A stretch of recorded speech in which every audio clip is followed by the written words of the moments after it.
అందరికీ నమస్కారం అండి. అందరూ బాగుండాలి, అందులో మనం అందరం ఉండాలి.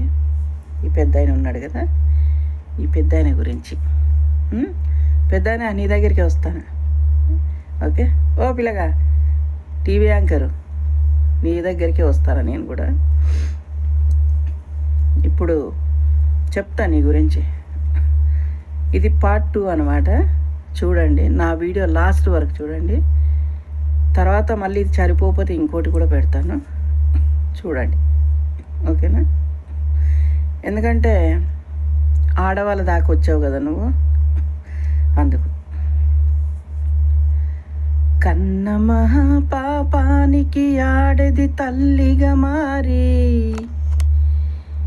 నీ గుండెలు పెంచినది కండలతో కాదా, ఎర్రని తన రక్తాన్ని తెల్లని నెత్తురు చేసి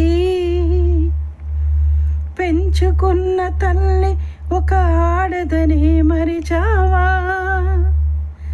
కనపడలేదా అక్కడ పాపలుగా మీ చరిత్ర?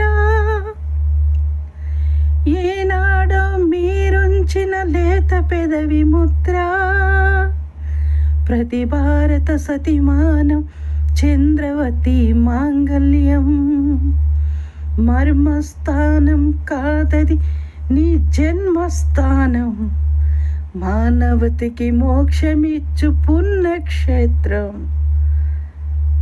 గుర్తుందా? శిశువులుగా మీరు పుట్టి పశువులుగా మారితే,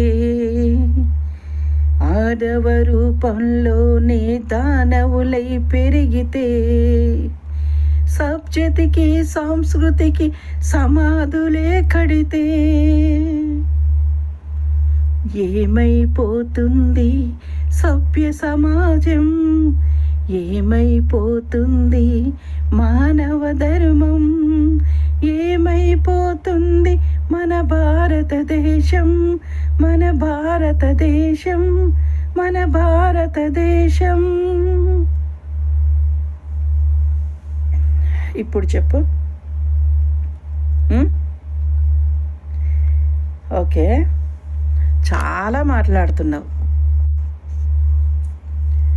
మీ అమ్మ, మీ అన్న, మీ వదిన ఇక్కడే ఉండేవాళ్ళు కోవైట్లో, అవునా?